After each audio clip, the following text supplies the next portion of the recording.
Hey guys, figured I'd let you know before this video starts. I'm going to be taking a week-long break starting tomorrow, and so there'll be no videos for that time. The next episode of Dual Destinies will be going up this coming Sunday, and yeah.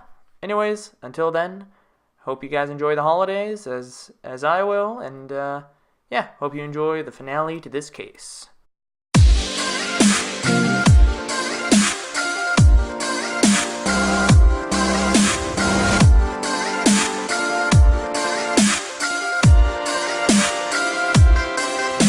What's up, everyone? Welcome back to more Phoenix Wright is turning Dual Destinies. Last time we left off, we did the investigation for the third chapter, and now it's time for the final trial. Wow, this is loud. I'm going to turn that down. So let's go. Figure out who the true killer is, because who do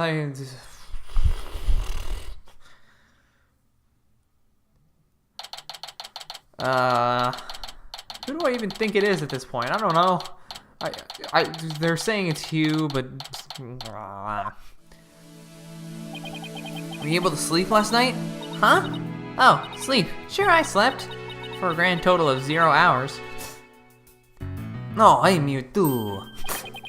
Good morning, you two. Looks like you're ready to put on the real show. But before you do, I have a good luck gift for you. The voice print analysis came back, and the results couldn't be more clear. The voice in the mock draw video and the tape recording are one and the same. In other words, the recording's a fabrication. Boom. The lab is continuing their study of the tape. So far, they found signs of overdubbing, but it's going to take a bit longer to recover the audio that was erased. Who's there? Wait! Uh-oh. Did you see who it was? No. I got a quick look, but they got away. I think it might have been Hugh. I bet he was eavesdropping. I wonder if he saw our hand. Oh, I'm sure he wasn't the only one just now. I bet the Robin and Boxgirl were listening in too. I'll make sure they don't make a run for it. This is my final gift to you. Okay, all that's left now is to reach out to the truth. Time for a mini Chords of Steel workout. I'm Apollo Justice and I'm fine. Your turn. I'm Athena Sykes and I'm fine. Wow, you're getting better at this, Athena. Alright. Let's see what the heck we're doing. District Courtroom, number 4. Open the doors to heaven. Yes, court's now in session. All rise. Get up. Get up right now. Court will now reconvene for the trial of Juniper Woods. Again. The Sykes Brigade is totally psyched. The defense is ready, Your Honor. Prosecution is ready as well. Isn't that right, Prosecutor Blackwell? No, I'm not ready. Yes, of course I'm ready. Yes, well, moving right along. Yesterday's adjournment was unexpected yet necessary. But I'll be running a tight ship here today, so no funny business from anyone, understood? Your baldness. Robin Newman and Hugh O'Connor recanted their confessions. But later I shall grill them at leisure to find whether I can charge them with perjury. Well, this sure complicates matters. Still, one must not overlook the facts. Now, what's the school camera photo that was submitted yesterday? A pity that evidence is no longer relevant to this case. The art room clock runs fast. It cannot function as an accurate measure of time. As for the bungling detective who overlooked that, he's paying for his failure as we speak. Poor Detective Fulbright. I hope he returns to work with all his body parts intact. What if that's the case, then what will we... The accused is the sole person who could have moved the body from the art room to the stage, and I mean to prove it here this day. Just like Detective Fulbright said. But what else does he have up his sleeve? My understanding of this heinous crime is thus. The murder took place near the center of the art room, as evidenced by the bloodstain. Blood was also found on some pottery next to the window over the maintenance area, which is to say the body was carried over to that very window. From there, it was dropped down to the maintenance area below. And though there was nary a scratch to the body aside from the fatal wound. That too was per the script. A high jump mat was employed to cushion the fall. Then a ball court was used to haul the body over to the stage. That's not very clever. I mean, it's the same exact body moving scene as the script. Anyone could have moved the body that way. Objection! Objection. propensities to spew forth words before you think is not very clever either. Why you? Moreover, the prosecution is a witness, which is most unfortunate for you. Witness, it's time for you to come forth.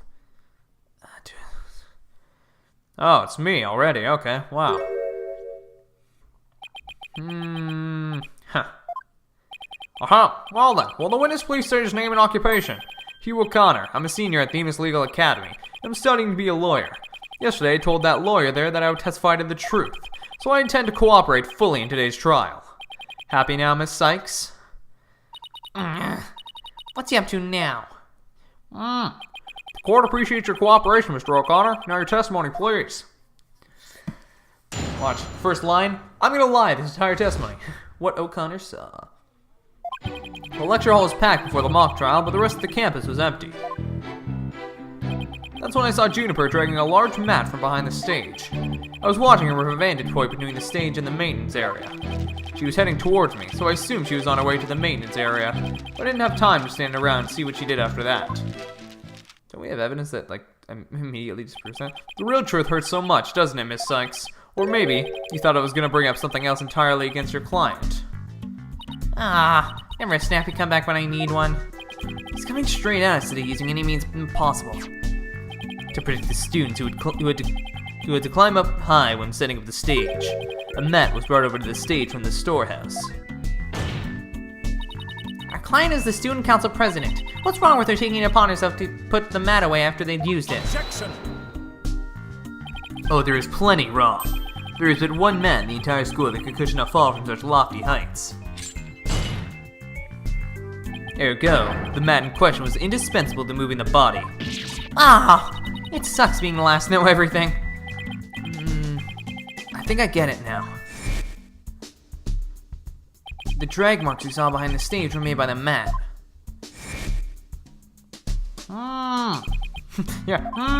If only the mat, if the only mat of that thickness was where the body is assumed to have been dropped, it would be hard to deny a possible link to this case. We're off to a bad start again. You sure you're okay, Athena? It's game on, Hugh. Game on. I'm gonna turn your arrogant perfect score grin into a teary-eyed frown of failure. Let's go. Cross-examination. Love that sound effect. Objection! I don't quite know why this was right, but okay. Hold on, let me look at those photos again. I just kind of assumed that would be it. The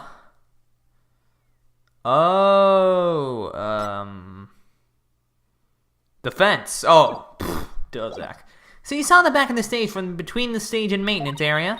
Well, let's take a look at this photo taken by Miss Scuttlebutt, shall we? This photo shows the students setting up the stage the day before the mock trial. Do you see the big construction screen to the right of the stage in the background here? Oh yes, in fact there were a bunch of those next to my house until a few days ago too. There was so noisy behind there, but I couldn't take a peek. Oh, how it piqued my interest. Exactly, Your Honor. You cannot see past such screens. That is their purpose. Now let's see. How exactly is that screen positioned again? Aha! Since it was to the right of the stage, it should be right about here. And from this vantage point, the witness claims to have seen our client behind the stage backdrop. Oh my, but the screen would have been completely in the way. That's right. Therefore, the witness couldn't have possibly seen our client from this view. Ugh! Ouch!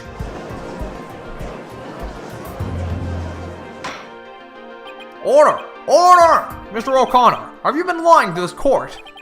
The screen. Right. It must have slipped my mind. What? Are you telling me you, Mr. Genius, forgot something literally as big as that? There are two kinds of memory lapses. The normal kind you mouth breathers have,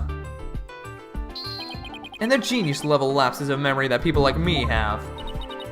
Why don't you just admit that it was a normal, everyday brain fart already? Will the witness now please restate what he remembers minus the lapses of memories? That's easy. I was on the other side of the screen. In other words, I witnessed Juniper from the stage side of the screen. Objection! You were testifying that our client was behind the stage. but need I remind this court the back of the stage is not visible from the front. To actually see our client behind the stage from the stage side of the screen, the witness himself would also have to be in the same area behind the stage. But in that case, our client would have definitely seen Mr. O'Connor. No! Ouch. Wow, you suck at this. Nice one, Athena. Keep it up. Objection! God dang it, Blackwell. Alright, golden boy. Is this not your chance? Telling the truth will be like a weight lifted from your chest. The truth? What truth? The fact that golden boy here was where he initially stated.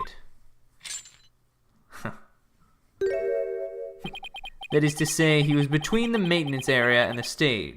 Objection! But then the screen would have blocked his view of... Objection! Let me finish speaking. On the ground, yes, but his view would have been blocked indeed. But consider how smoke always wants to rise up high. Athena, look at the photo again. Do you think... Oh. Something on the other side of the screen. Something high enough to see the stage. No way. This crane right here? But I don't remember seeing a crane there on the day of the mock trial. Me neither, but it's probably safe to assume it was moved before you found the body. That's far enough, Prosecutor Blackwell. Remember, you promised. Huh. I recall making no such promise. It was you who came blubbering to me about keeping quiet in exchange for information. Ugh. What's all this about a promise? Is this about whatever Blackwell is using against him? What's it got to do with going into the crane? Golden Boy did not go up in that crane for fun. He was working part-time as a crane operator within school grounds. What? Do you mean to tell me a high school student was operating a crane? The witness? I object to the prosecutor's last statement. There's no proof I ever operated that crane. Bleh. Actually, there just might be something that proves you did. What? If this whole part-time job thing is true, I doubt it'll be limited to a single day. You were probably working at the same site the previous day, too. Is this what you're thinking of, Athena? Oh yeah, it's him right there, isn't it? Yep, as the court can see, this photo captured the crane operator. And if you look carefully, he bears a definite resemblance to Mr. O'Connor. Are you serious? This is ridiculous! How very interesting. Let's ascertain whether this is as ridiculous as the witness maintains. The defense agrees with the prosecution. Let's bring the facts to light. That's all very well and good, but just how do you propose to do that? The person in this photo has one really distinguishing feature. Not 100% sure, but it's at least worth a try. We can clearly identify the person in this photo as the witness by examining his neck. The figure in this photo is wearing a very unique object around his neck. Why yes, you can see it right there. But then, are you saying you mean to... Mr. O'Connor's neck is almost entirely concealed by his tall collar. But that's exactly why I believe this warrants further examination. No, not a chance. That would be blatant violation of my privacy.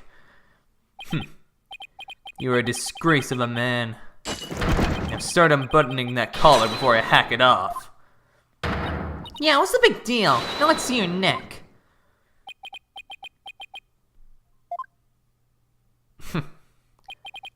Guess I have no choice.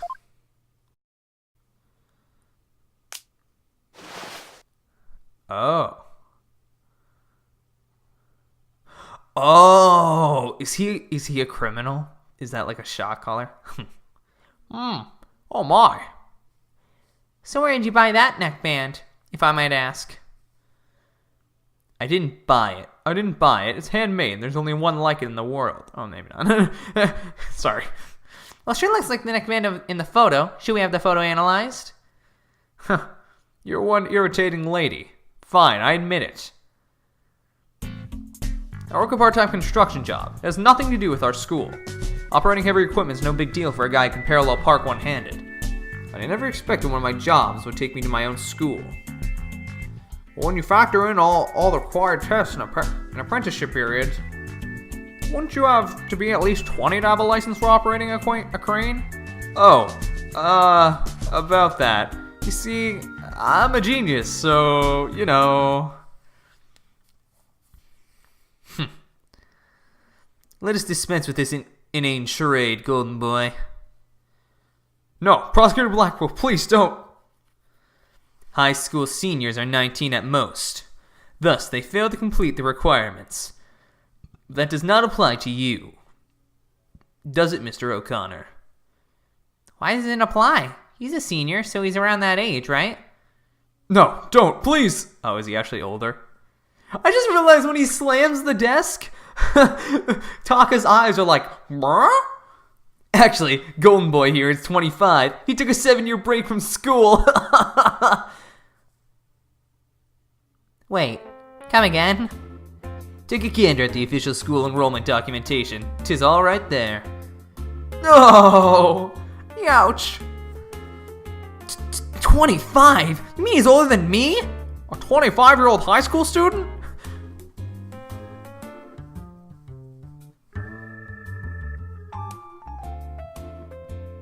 A 7-year break.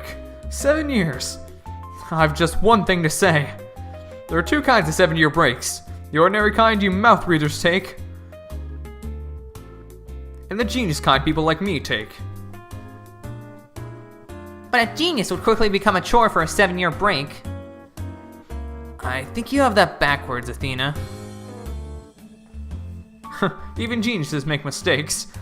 I just happen to make mine only 7 years in a row. Only Hugh could get away with using only like that. Enough of this jibber jabber. Suffice to say, the witness was up in the crane when he saw the accuser dragging the mat. The accuser readied all she needed to move the body immediately prior to doing so. That much is clear. I see no need to deliberate the matter further. Considering that the body was moved in the same manner as in the script, I find Prosecutor Blackwell's claim to be quite persuasive. Does the defense care to dissuade me? As long as the mat was used to move the body, Junie's gonna go under suspicion. Athena? I just thought of something. What was Hugh doing in the crane right before the mock trial? He couldn't have been on the job at the time. I mean, he was waiting for the trial to start. Yeah, why was he in the crane? Wait, you don't think... Your Honor? Yes, Miss Sykes? I've got it. I've got an amazing idea that will turn the prosecution's claim on its head. Well, conjecture's never stopped us before. Interesting. Mr. O'Connor, you were using the crane. To move yourself. Move the screen. No, I'm pretty sure it's... move the body. The body was just like it was in the script, so it must have been moved like in the script, too. At least that's what the prosecution believes. How simplistic, even foolish. Those are pretty strong words, Athena. You sure about this? Nope, but I'm gonna keep going anyways. The witness is a licensed crane operator, so he could have used it to move the body.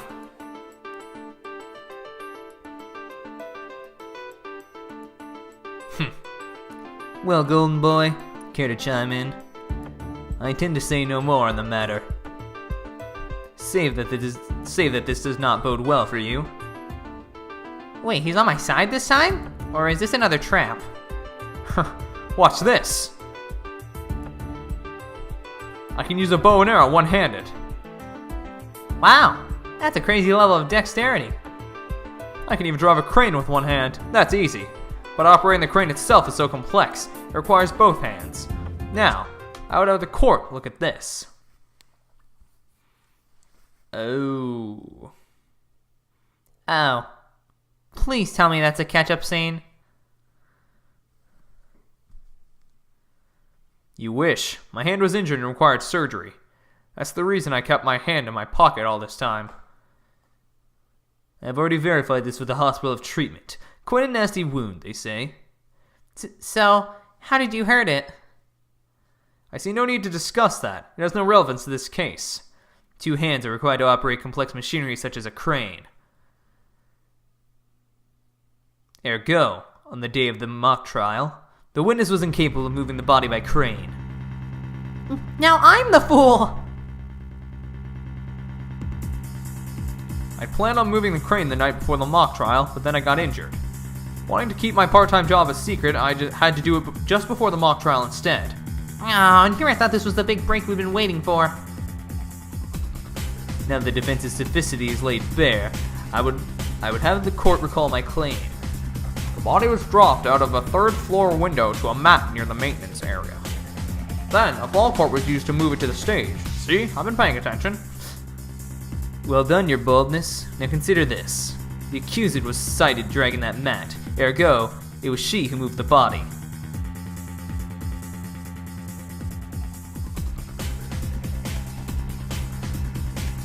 Well, I think you're on the right track, Athena. You do? Yeah, Juniper remains the prime suspect when we assume the body was moved for her script. So as the defense, you have to figure out how else the body could have been moved. But... Oh, are you telling me to think of another way besides the crane? Miss Sykes, if you have a counter-argument, this court will love to hear it, and If you do not, it is time for the verdict. Isn't that correct, your boldness? No, not yet. All I have to do is show that the body wasn't moved like it was in the script, right? Well, that would show that the mat had nothing to do with this case. There is a sword of great renown that cuts down sophisticated layers. Its name is evidence. Did I say sophisticate? Sophistic, sorry. You don't scare me. Poor smile, Athena, you can do it. What's wrong with your face, Athena? It's a weird mix of terror and creepy grin. Just focus on how the body could have been moved without it being dropped. How could anyone lower it without just dropping it? It's not like it could fly. Or maybe it could. After all, there is a way to zip between the art room and the stage. I know, you don't have to remind me, game. Someone could have easily used that thing. Oh, yes, of course. Miss Sykes, the court would like to see what you have for us. All I have to do is show the tiniest shred of a possibility. The mat and ball court weren't used to move the body. This is what was used. The key here is the thing that ties the art room and the stage together. Might have proposed an idea. It might do you well to tie your lips together lest you further expose your ignorance. This isn't exactly the time for black comedy. Prosecutor Blackwell? Anyway, the court will recall the wire on which the school banner was hung. That wire was strung between the art room and the stage, which allowed students to run or reel in the school banner from the art room. The body could have easily been lowered down to the stage via this wire.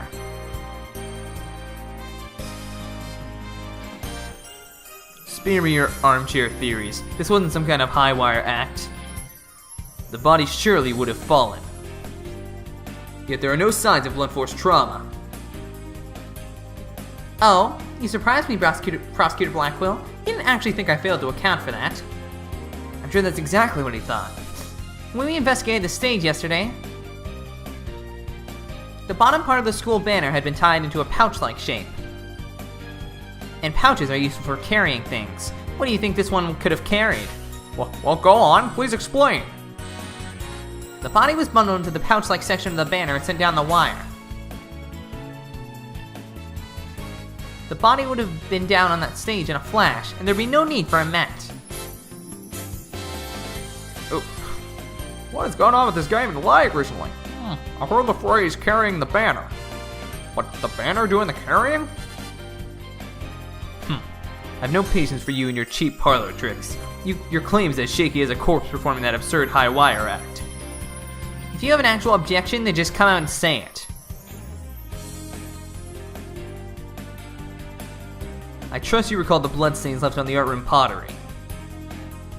If the wire had been used to move the body, it would have been via the window above the quad, the one with the winch. However, the bloodstained pottery was next to the window above the maintenance area. Ergo, the wire and banner had not at all to do with this case. Oh. The bloodstained pottery. I remember that. This doesn't look good. We'll be back to the math theory if you don't do something. Well, Miss Sykes, I hope you have something better this time than a circus act. My wire theory is true, and that blood on the pottery must not have been Okay, guess it was the victim's blood.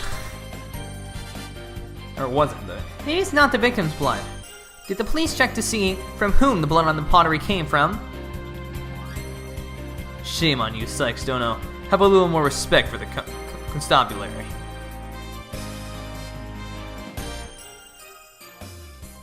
Oh, Fulbright.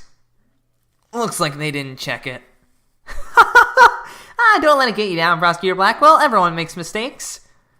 Spare me your cheek. We will know either way until the tests are run. We will not know either way. True, but in the meantime, I'm going to press my claim as far as I can. Your baldness. I demand that the blood on the pottery be analyzed this instant. Of course. It shouldn't take long to get the results back.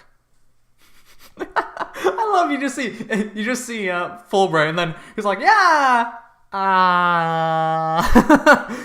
Oh my, that was quick. Or history if it turns out to be the victim's blood. Please, please let it be someone else's. Come on. It seems the blood was not from the victim. What? Furthermore, a comparison with other parties involved with this case reveals that the blood belongs to one Hugh O'Connor. Score!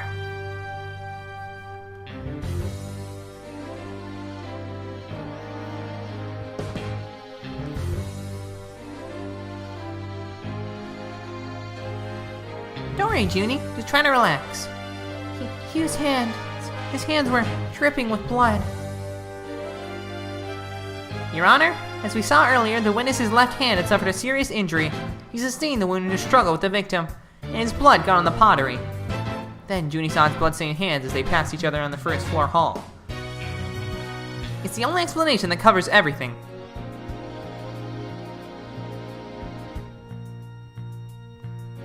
There is but one way now to turn aside her blade, but do not cast the blame on me.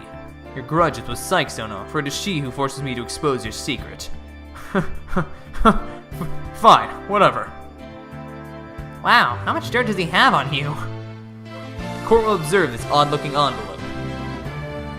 It was inside this that Miriam Scuttlebutt's script was found. Miss Scuttlebutt's... But didn't the prosecution already claim that this envelope is the one that contained her script? Circumstances have changed. You see, Golden Boy had this hidden from us all. Let's see here. My word, talk about the world's most painful paper cut. Indeed, you can clearly see that if this envelope is not opened correctly, a powerful spring-loaded blade will shoot forth, leaving a horrible gash upon the hand. The only one who had been told of the correct way to open it was Constance Court. You really want to see my script that bad? Well, you better watch out. Read it without my permission, and you'll wish you hadn't. Yikes! Miriam wasn't kidding when she said that. The blood on the blade is the witness's. Our genius here tried to sneak a peek at the wrong script, and paid for his foolishness. Ouch! This guy's the worst genius I've ever seen. Don't worry, Athena. The wound isn't that deep.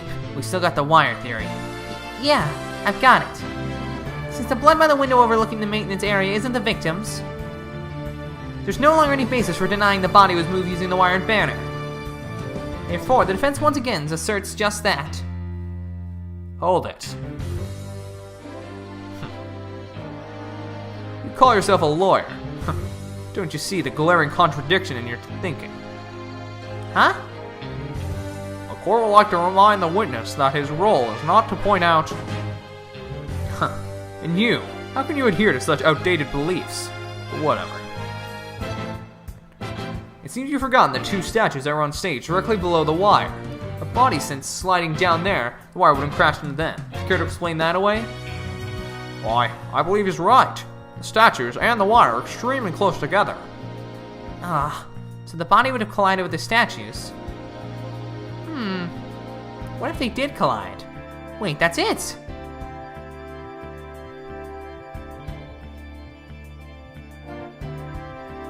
Speaking of those statues, we still don't know how they were broken. But if we assume the body crashed into them... But there was no external wounds on the body, was there?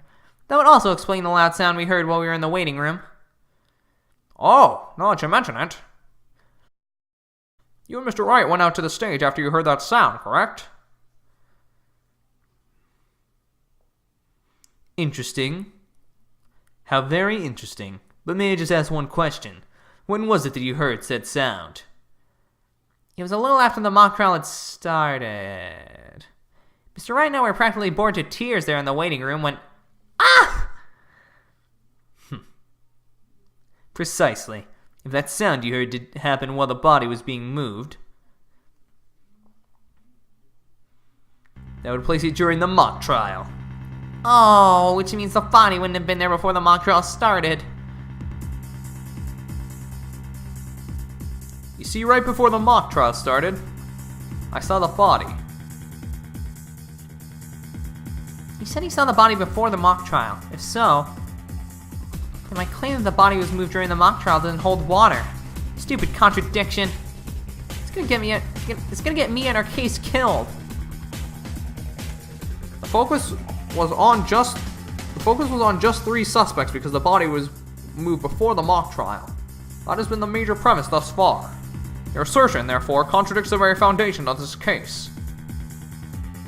Both sides still lack incontrovertible evidence. So should we not also treat Golden Boy's testimony with some level of suspicion? Good point. But Prosecutor Blackwell is on our side. I bet he's figured out the truth behind this case. Well, great, as long as he's not up to something else. The statues really were broken when the body hit them. The huge statement about seeing the body before the mock trial is a big fat lie. Okay, Mr. O'Connor, let's get to the bottom of this contradiction about when you saw the body. Look me straight in the eyes and repeat your statement to me. Like I said before, before the mock trial, the body was, I shall only say this once, Golden Boy. You had best tell the truth and do it now. That is, if your head wishes to enjoy the continued companionship of your body. Yikes! Now, out with it. Did you truly witness the body? Or were you just lying about it? Well, which is it? You what? I never saw the body. Are you sure about that? Lie to this court again and I'll charge you with perjury. There was no body on that stage. I've been lying about this this whole time. I'm sorry. Why? Yes, we've exposed Hugh's big lie for what it is. But why would he lie about this to begin with? Maybe he knows who the true killer is. Order! The base premise that the body was moved before the mock trial has been overturned. I imagine this has an impact on both the defense and the prosecution's case. Well, first I'd like to thank the prosecutor. This brings us one step closer to the truth. Now at least we know the body was moved using the wire and school banner. Indeed. That much I shall concede, Psychstono. The body was moved, as you stated, and in the midst of the mock trial. So both sides are satisfied then. If the body was moved before the mock trial, we have our 3 suspects. But if the move took place in the midst of the mock trial, it's an entirely different story. Right, all 3 suspects were in the mock trial. That gives them solid alibis. God dang it. How simplistic. Did you forget about the student in charge of the audio? Amidst the mock trial, she was the one soul who could leave and re-enter the lecture hall. What's this? Who is this person in charge of the audio? Oh no, how could I forget? It was... Hey, what's the deal here? Why is Junie so large in this shot? Juniper was also in charge of the audio. When she wasn't in the trial, she was in the audio control room dealing with the music. Indeed. The one who could enter the art room amidst the mock trial and move the body was none other than the accuser, Juniper Woods, for she was in charge of the audio. No, my case. Why, yes, I see. That does make perfect sense. This can't be happening. Instead of exposing Hugh's crime, Junie's in even deeper. No matter how you slice it, we're cooked. And here I thought Prosecutor Blackwell was on our side, at least on this issue. The Twisted Samurai strikes again. Twisted? It's more like dirty rotten. Your boldness? It is time to put an end to this farce. The prosecution has presented a quite convincing case. But the defense has one last chance to voice any remaining objections. Well, Miss Sykes? Apollo, what are we gonna do? I've got nothing left. Nothing. Nada. Ninth. I've been trying to think of something, but I'm drawing a big blank too. Oh, poor Junie. Unless we figure out something, she'll be... Objection. Objection. Well, I object to the... Hugh? What? Objection! Stop right there. All ears to me. It's time you heard about the rare genius of Hugh O'Connor. Wait, what's it? Listen, and you will hear the secret behind my perfect crime. Perfect. Crime?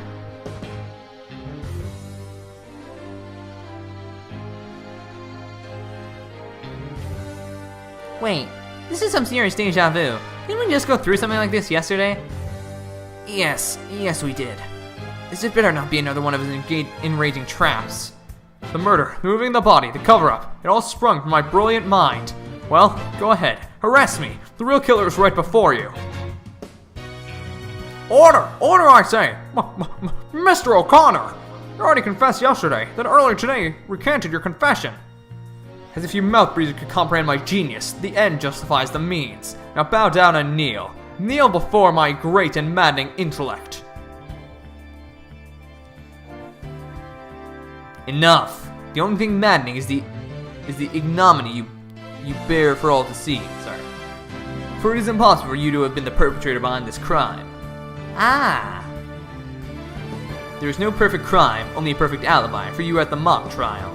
And it is silly that I must remind you of this, but you are a participant this time. There shall be no mercy if you persist in hindering the trial with your silly little act. He doesn't seem the least bit shaken by Blackwell's threat. Listen, Mr. Prosecutor, calling that a perfect alibi is beyond contempt. Your Honor, I'd like to take this opportunity to offer further testimony.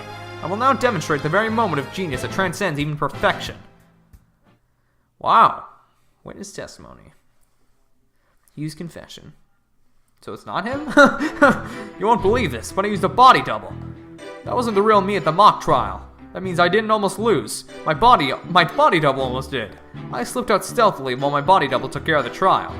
I had to run into the campus. In short, I'm the killer. Juniper's innocent.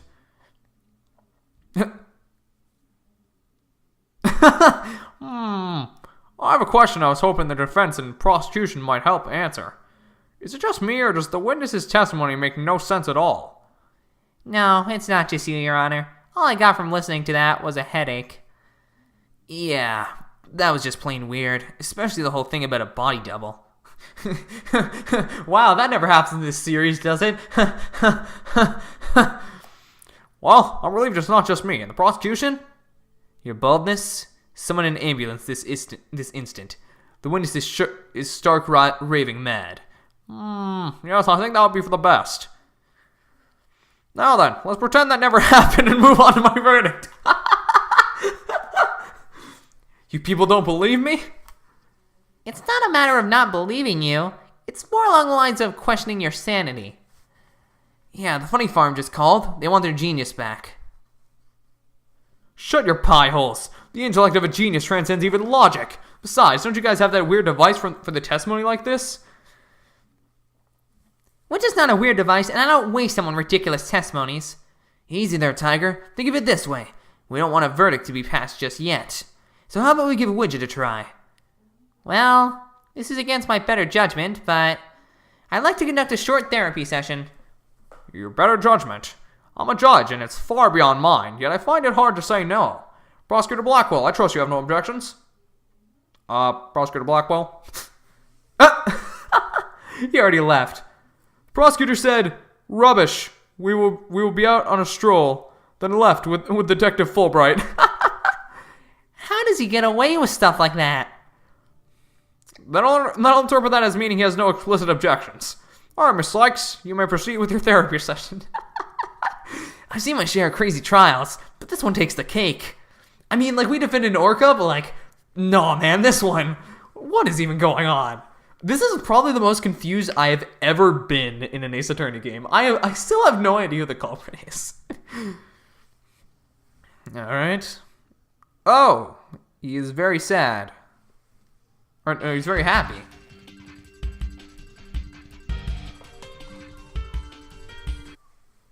Got it. Mr. O'Connor, yesterday you said that you didn't really care about Miss Woods anymore. I already told Juniper, so I might as well tell you. I don't really care about her anymore. What? Why? Yeah, well, Juniper reported my secret to Professor Court. His secret? Oh, the bribe. She wanted nothing to do with me because I had disappointed her. That's why I don't care about her anymore. I was never trying to protect her. My confession was always about one thing and one thing only, the truth. Mr. O'Connor, you feel great happiness in the fact that you might help set Miss Woods free, so much so that it overshadowed all of your other emotions. What are you? I can hear it clearly now, Mr. O'Connor, the discord you've been trying to suppress. People don't normally feel like you do when you confessed. So he really was trying to protect Juniper. Yes, I'm sure of it. His feelings for her are the real deal.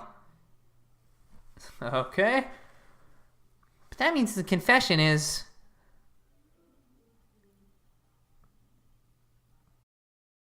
Finally figured out the obvious, have we? Is it Blackwell?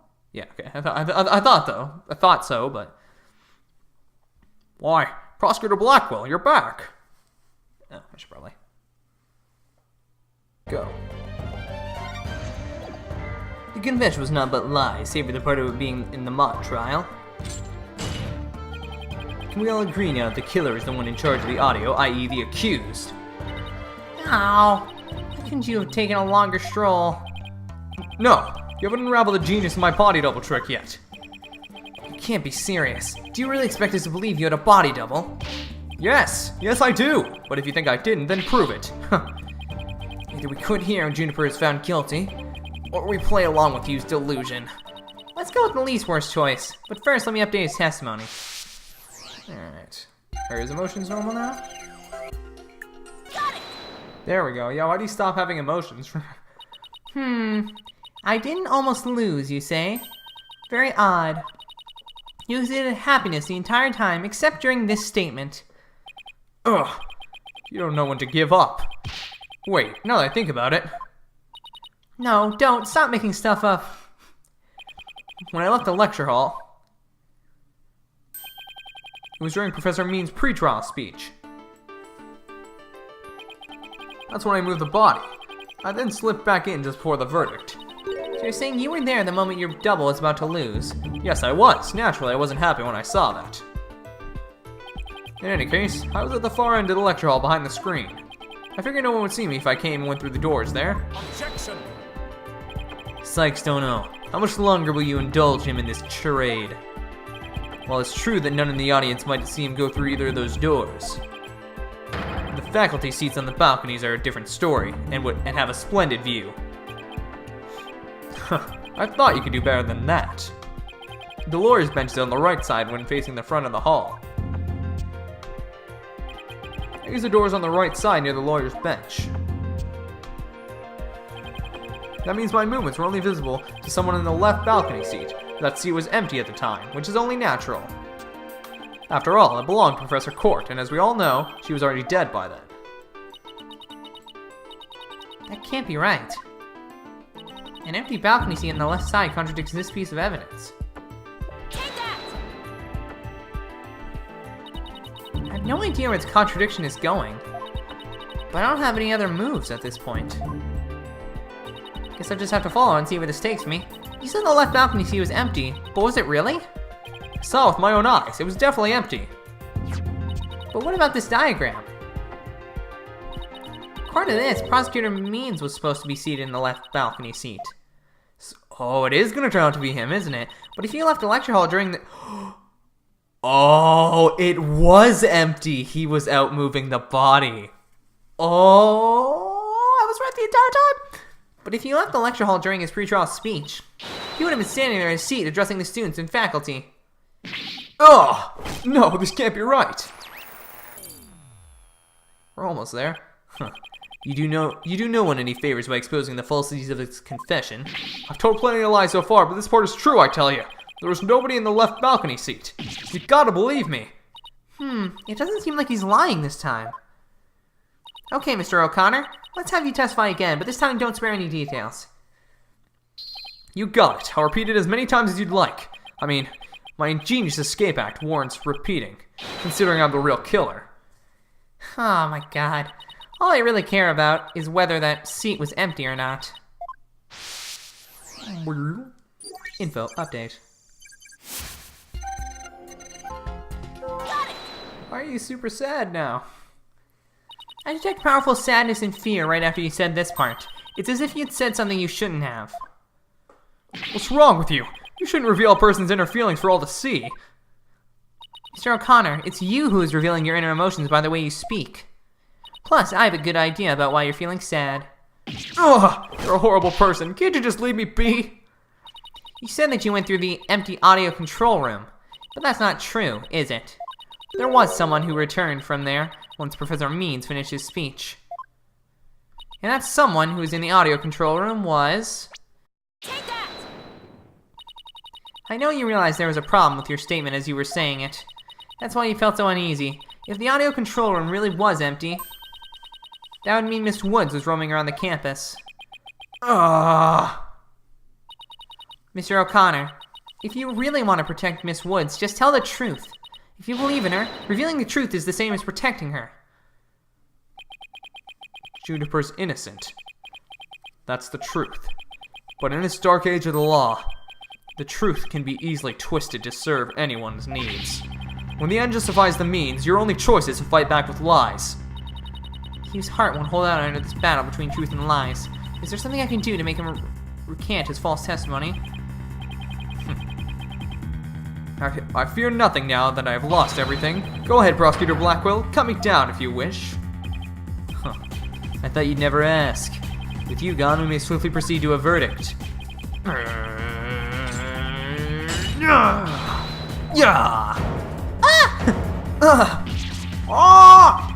You broke out of his shackles again! Oh wow, I'm really bad at my job, aren't I?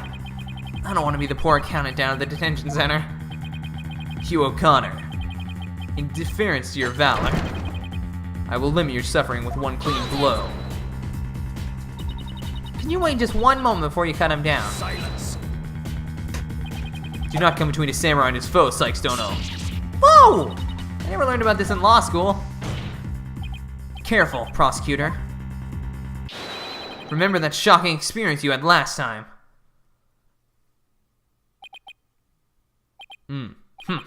Very well, Golden Boy may live for now. Enough already, Mr. O'Connor. Miss Woods would never want you to protect her this way. She values the friendship between the three of you more than anything. That's where you're wrong. She doesn't feel anything for me now.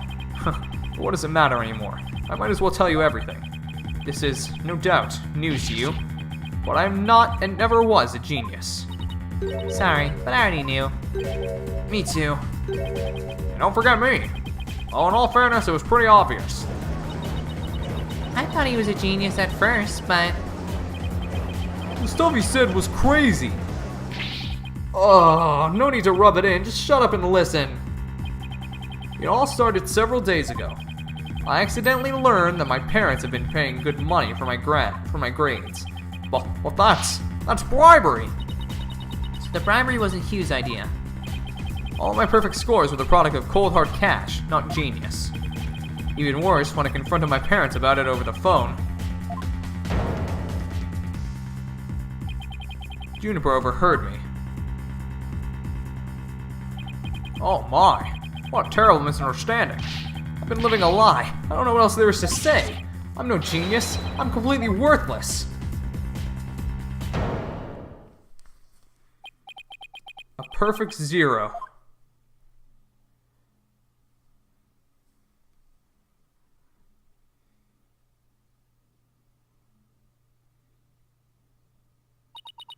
Hugh. Even so, I still want to make it up to Juniper for disappointing her like that. That's why I want to clear her name by pinning the blame on me. I mean, she probably hates me now, so it would be a relief for her to see me locked away. If you were trying to help her, then why did you testify against her? You were the ones who told me to tell the truth yesterday, so I thought if I did, it would help her. He wasn't trying to provoke us? It looks like we seriously misunderstood him, in more ways than one. At the detention center yesterday, Jeannie was in tears when she opened up to me.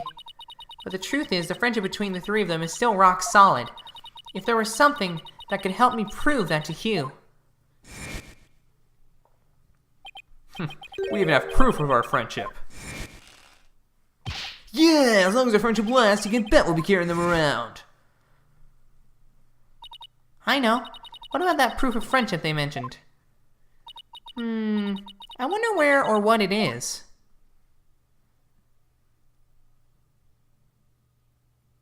I didn't buy it. Oh! It's handmade, and there's only one like it in the world. Oh! Maybe it's... No, that's definitely it. That bond around his neck. All three of them have it on, maybe? Mr. O'Connor, that band around your neck. That's your proof of friendship, isn't it? Proof of friendship? Is that anything like a proof of purchase barcode? In court, evidence is everything. That's why three friends created friendship bands. It's the evidence that proves their friendship. Oh, how very interesting. And check. If they have doubts about their friendship, they can look to the proof they have on hand. That's why Mr. O'Connor's hand always goes to his neck when he's pressured. It proves he still has feelings of friendship toward the other two. It doesn't matter if I wear it. If I wear it. If those two. Objection! But they feel the same way too. I know they wear their friendship bond somewhere. Junie and Robin must both feel the same as Hugh. I just know it. Everything Hugh has said leads me to believe that. In fact, he may have also just told me that the others wear their proof of friendship. All I have to do is think back to their testimonies. Ready? Oh! Miss Newman holds her arm when pressured. And Miss Woods holds her wrist. That's where they wear them. I know Miss Woods very well. She would never abandon her friendship with you over something like this. And taking the blame for her will only succeed in making her terribly sad.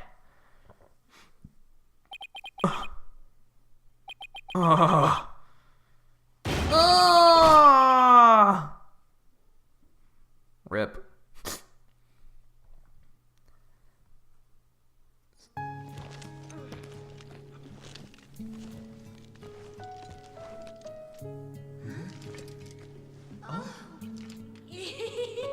Robin, those bands of friendship that you made, just for the three of us. You may have forgotten about them, but not me.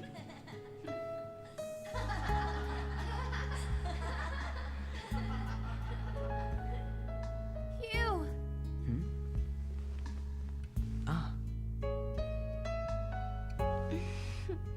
Hey, Hugh! How'd you get down from the gallery? And to think, I should have known better than to doubt my best friends. Aww.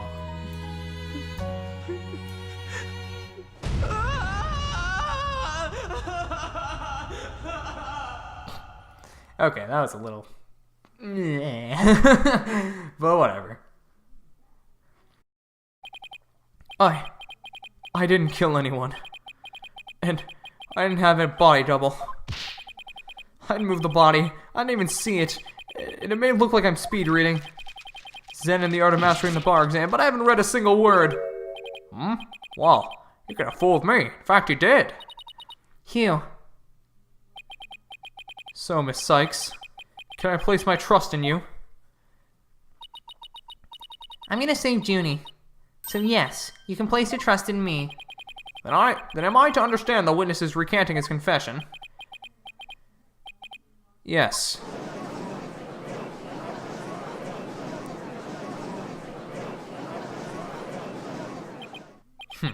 A most roundabout trial. I much prefer the turnabout variety myself. But now we are back to the fact that there was but one suspect who lacked an alibi, which is in the end, the truth you've been seeking this entire time. So we're back to square one. Now I'm exhausted and depressed. It probably doesn't matter at this point, but I might as well update the mood matrix.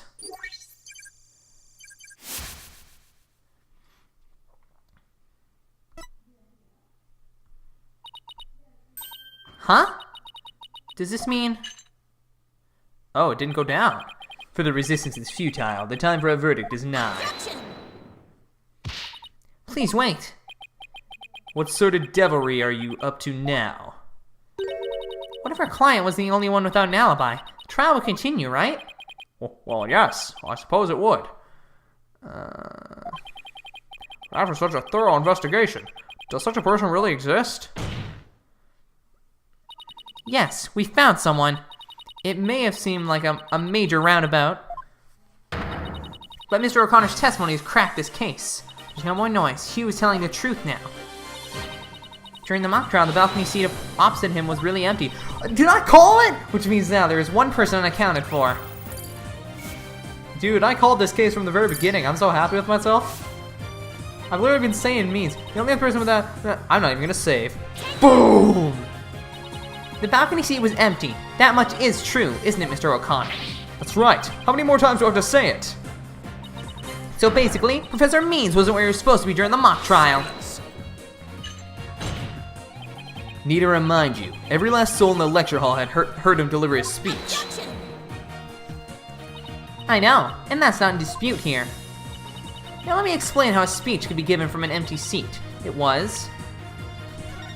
Oh, it was pre-recorded.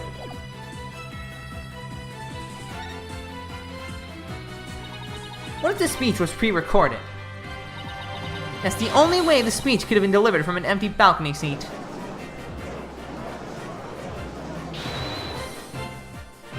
Oh, is he gonna object? Oh, no, really? Oh, okay. Wait, are you accusing Professor Means? That's insane! I mean, he's the one who gave me the tape recorder. Take this to the police, he said. And tell them you found it. What? Really? Wait a second.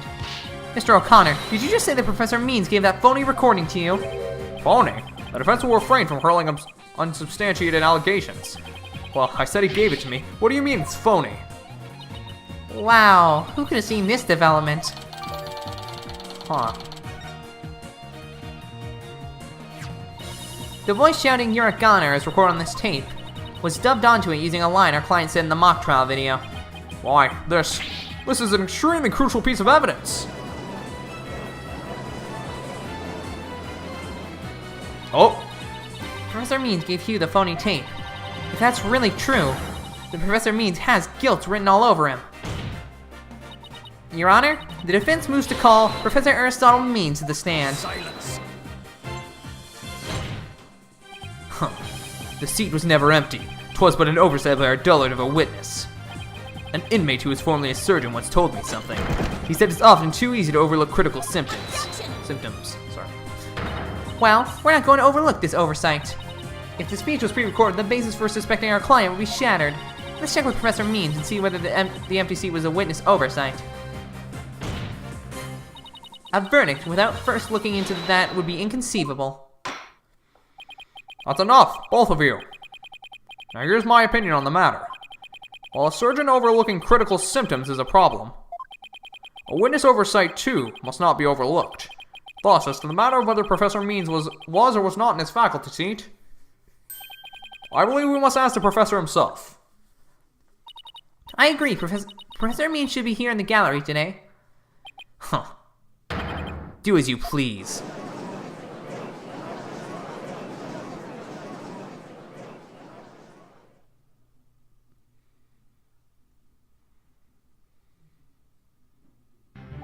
Will you please state your name and occupation for the record? Certainly, I am Aristotle Means. I teach the lawyer course at Themis Legal Academy, and let me add that while I welcome any opportunity to assist with the trial, I don't care for this undue suspicion. Don't worry, Professor. We're just interested in the mock trial video right now. We just need to take another look at that speech you gave. Can we count on your cooperation in this? Very well, if that's all you're interested in, please proceed, Miss Sykes. We need to find some sort of evidence that shows this speech was pre-recorded. Alright, I believe we're ready. Let's roll the video. Weep. Weep, weep, weep. Good afternoon. I would like to start by thanking you for coming here today. The mock trial, the crown jewel event of the school festival, will begin shortly. When I was a student, I too could hardly wait for this day to come. Oh no. I'd forgotten how long and boring his speech was. Zzz. Huh. Wake me up once this is over. Hey, no fair. The experiences of our youth have a powerful and profound effect on our adults. Ah, you there. Wake up. Pay attention. Huh? Ah! I'm awake! Isn't that right, Your Honor? Huh? What? I'm awake too. Wide awake, see?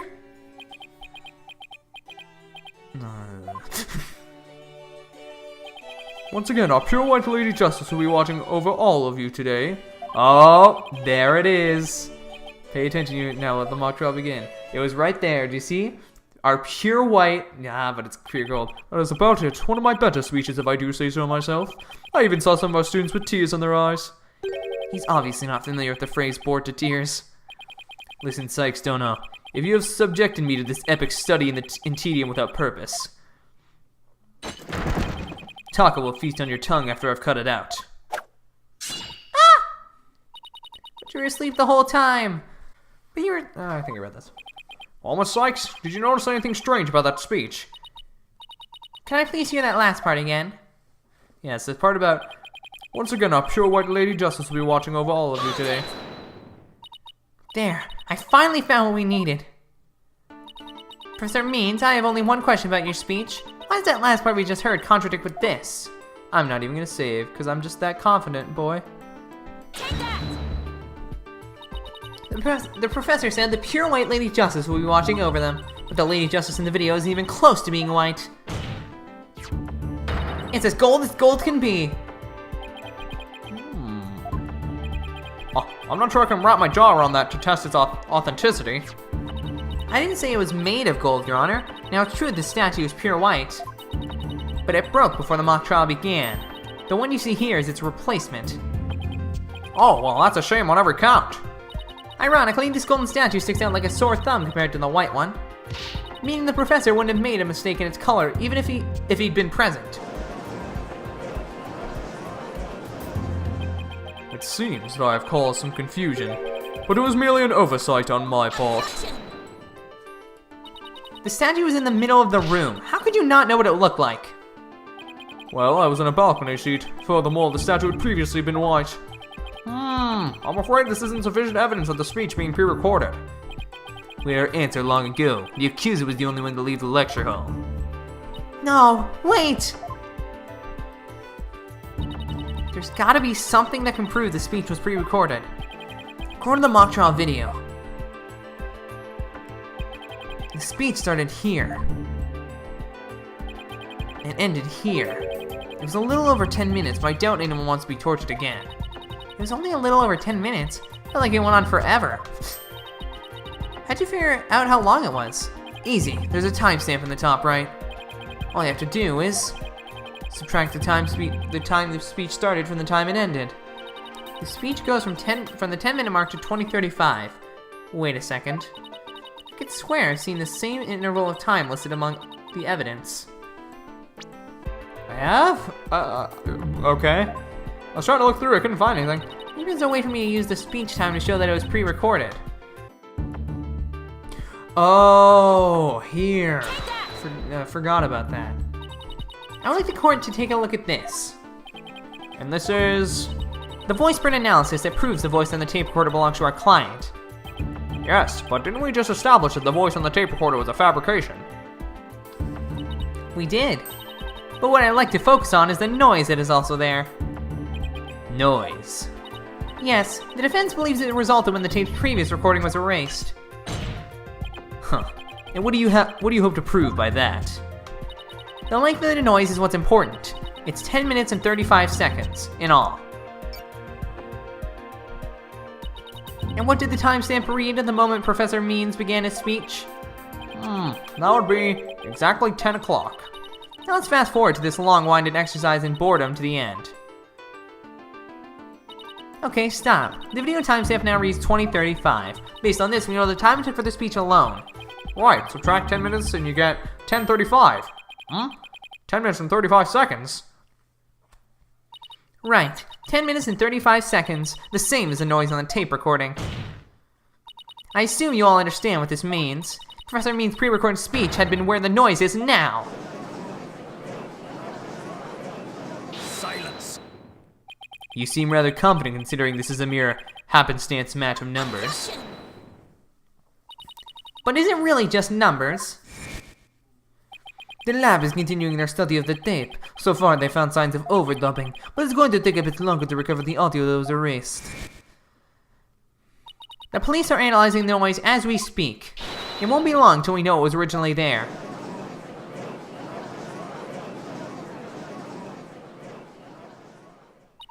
Now I'm sure of it. The professor was trying to create an alibi with the recording. By pinning the crime on Junie. Well, he's not gonna get away with it. Not on my watch. Miss Sykes. Oh! I believe you are well aware of my mythology. Even if Juniper were the perpetrator, I would vigorously defend her as per my word. And to that purpose, I offered to be a lawyer. Alas, look what happened. All I stated are obvious deductions derived from evidence and testimony. Truth be told, I had no intention of testifying. I had been keeping quiet for Juniper's sake. But now that you cast this blame upon me, I have no choice but to reveal the truth. Uh-oh, this didn't sound good. I will now reveal the truth behind why I had to pre-record my speech before the mock trial. I, Professor Means, always say what I mean, and mean what I say by all means. Witness testimony. The defendant came to me with what she said. Was very important, and by necessity secret. Oh, sorry, I misread that. She asked me to pre-record my speech and come to the audit room during the mock trial. Jupiter confessed to the murder and asked that I get declared innocent in court. She also said I'd become an accomplice after losing my alibi due to the pre-recording. But when I said I would protect Juniper, I meant it because it's the humane thing to do. Oh my, so you're saying the defendant threatened you? It has to be a lie. I mean, everything about it lines up too perfectly to be true. On this most consequential of occasions, let me be completely frank with you. Juniper has truly taken to heart my teaching that states the end justifies the means. I don't believe you. When she asked me to defend her, she said I must also prove her two friends innocent. Her two friends? The witnesses? Correct. Hugh O'Connor and Robert Newman. I was to ensure all three walked free. All three were to achieve their dream. That was the result Juniper was seeking, and she was even willing to threaten me, her own professor, to that end. You no doubt had high praise for her ruthless tactics. Yes, well, that is why I vowed to vigorously defend her despite her threatening me. There was a time when lawyers merely sought the truth if they wished for victory in court. But alas, those days are over. Now, in the defense of justice, order, and all that is good, the end justifies the means. I'm so sick of hearing that phrase. Though it truly grieves me so, I must tell you this. Forsake the truth of its victory you seek. Steel yourself for this new courtroom reality. That does it. He's gonna regret dragging those dismal, depressing ideas in here. Since he's already surrendered the Dark Age of Law, it's up to me to fight it. Why so silent, Sykes, don't know? Something the matter? This is a court of law. It's no place for long-winded talks about idealistic principles. That's why I'm gonna let the evidence do the talking. Let's not get carried away now, Miss Sykes. It will not do to having you attempt to discredit my doctrine. Do not force me to rectify this situation. No, go ahead and rectify it. Only if I lose and you win, that is. I don't know what to do.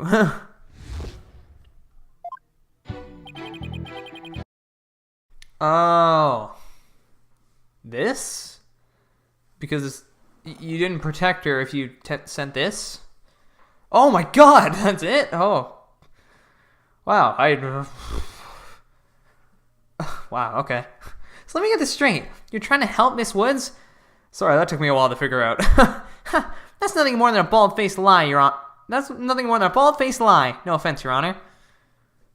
Such defamation of my character and your hair fallacies. Your Honor, it is an outrage. Miss Sykes will clarify her statement. Believe my hair fallacies out of it this time. Yes, of course, Your Honor. Now please take a look at this. The witness gave this tape to Mr. O'Connor. Then he slyly whispered, "Take this to the police and tell them you found it."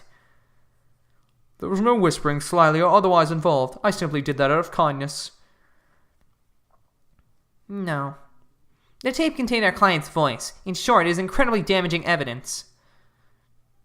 Why would it even exist if the witness wasn't trying to pin the murder on our client? They say the road to hell is paved with good intentions, but not yours. You never had good intentions, only lies to protect yourself with while blaming another. You, Professor, are the embodiment of the dark age of the law. Objection! Blackwell's like, I don't care, this is stupid. Why, you little! You dare call my teachings and methods lies! Oh!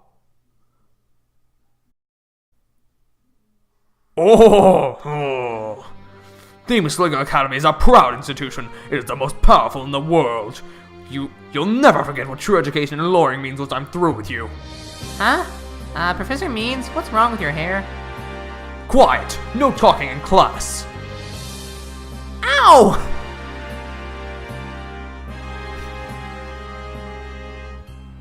Eyes and ears up here, everyone. Homeroom is now in session. We will now begin roll call. Athena Sykes. Huh? Here? Apollo Justice. I'm fine. I mean, here. Fool, the proper response is here, without any extraneous information. Ouch! I mean, here. Next, Your Honor. Here. See, class? That's the proper way to answer. Simon Blackquill. I said Simon Blackquill. Are you here or not? There's always one, isn't there? Well, then I'll just have to mark you absent. Now get out of my class this instant. Get out. Very well, if that is your wish. Who am I to defy my homeroom teacher? Is that such a good idea? Prosecutor Blackwell is free of his shackles. It just so happens I was a member of my school's disciplinarian committee. But is that really so shocking? Oh, you suck. Constabulary lapdog to teacher's pet. What a malleable mutt you are, Fulbright. Very good, Bobby. You just earned a gold star and a promotion to head disciplinarian. Alright. Class is now in session. Oh, why do I have the sudden urge to go to the nurse's office with a stomach ache?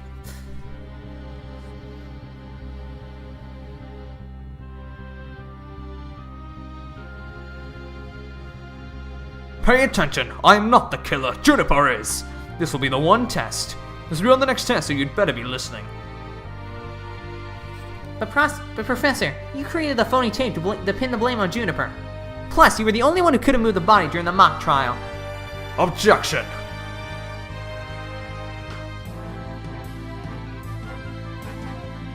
Please note I was not at school.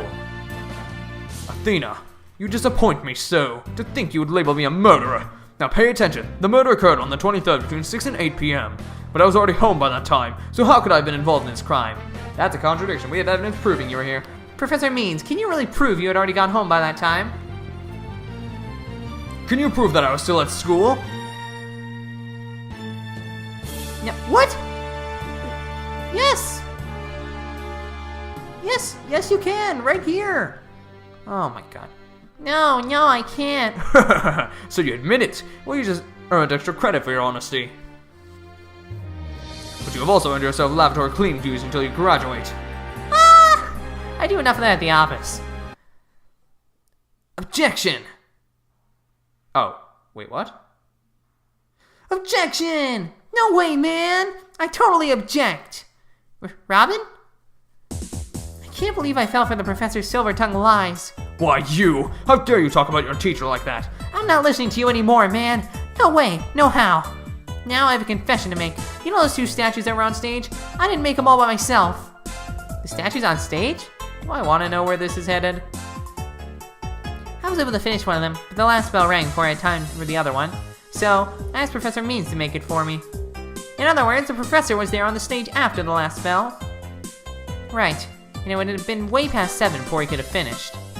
Professor Means is still at school. This is incredibly important testimony. Professor told me, I'll take care of it. I thought my parents would let me be an artist if I said I'd made most statues myself. I'm so sorry for not telling the truth. Robin. Objection! Quick, somebody get this juvenile delinquent out of my sight. Simon, you're head honcho among the delinquents. Do something! Ah! And who is in charge of the class pet around here? Not interested. But if you run a class in swordsmanship, I'm your man. Of course, only real blades will do. No swords at school. All weapons will be confiscated. Ah! Nurse! Where's a school nurse when you need one? It seems Sykes don't know seeks a showdown, Professor. In which case you will do well to draw your sword, quick as lightning. Very well. Then we'll just have to prove my innocence myself. The real lesson begins the second period. Prepare to be served, old school style. What is that? Oh, never mind. Your testimony, please. God, this is taking forever.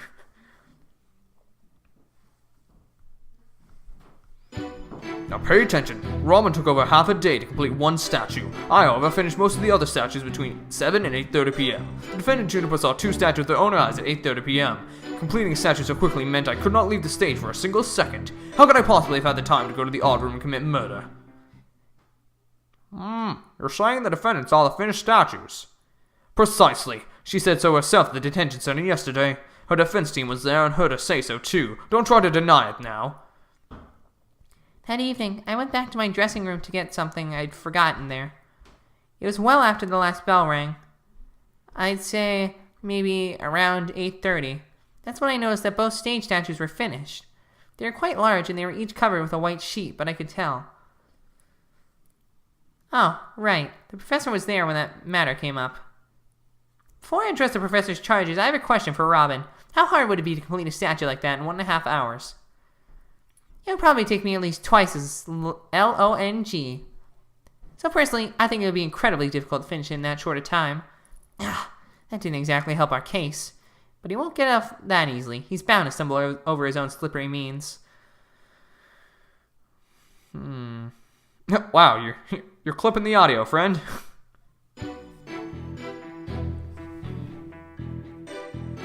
And why were you in such a hurry? Objection. In the legal world, your body is your capital. The early bird gets the worm. This is why I go to bed at 9 p.m. each and every night. And that's why I was working as fast as I could. I didn't want to miss my bedtime. Well, ready to concede that I never left the stage? Well, Miss Sykes, do you accept the witness's claim? Yes, I accept it. I've tried everything, but I still can't prove anything. I guess I concede. I couldn't hear you. Say it louder this time. I concede that Professor Means never left the stage. That's right. But what took you so long? I was there at the stage the entire time. I couldn't possibly have committed that crime. I'm not gonna go up here. I'm afraid I have to side with the witness, Miss Sykes. And unless you have any further objections, I'll have to put this issue to rest. Well, that was fast. Not yet. The defense still has an objection. Athena, you've thought of something. Well, as I said, not yet. Oh, so it's time for legal smoke and mirrors. Not yet, Athena. It's not yet time to quit. It's at times like these when it seems like there's no way out that you have to... Yeah, I have to turn the case upside down. Instead of focusing on whether Professor Means could have gone to the art room, I should focus on how he could commit murder without going there. It seems our young lady has a real bona fide idea. I must use any means possible to distract her. See if she can think while I cast these stones. Oh, who brought that bird to school? Sykes don't know. If I hear one word of your usual jibber-jabber, I shall have your head. The murder occurred in the art room, yet the witness was on the stage. How do you propose to fill the vast gap between these two key facts? If I accept the premise that the professor was on the stage the entire time, the only other answer is that we got something else wrong. Wait, that's it! Every last one of us made a huge mistake. We were totally wrong about the... Crime scene, I guess? Oh, okay. If Professor Means was on stage the entire time, then he must be the killer. Objection! Ridiculous! The defense has become utterly incoherent. No, it's just the murder was committed where we thought it was. Continue, Sykes don't know. Okay, the murder was actually committed here. I'm not even gonna save. The greatest riddle of this case has been how the body was moved from the art room. But if the murder occurred on the stage, that means the body was never moved at all. Objection!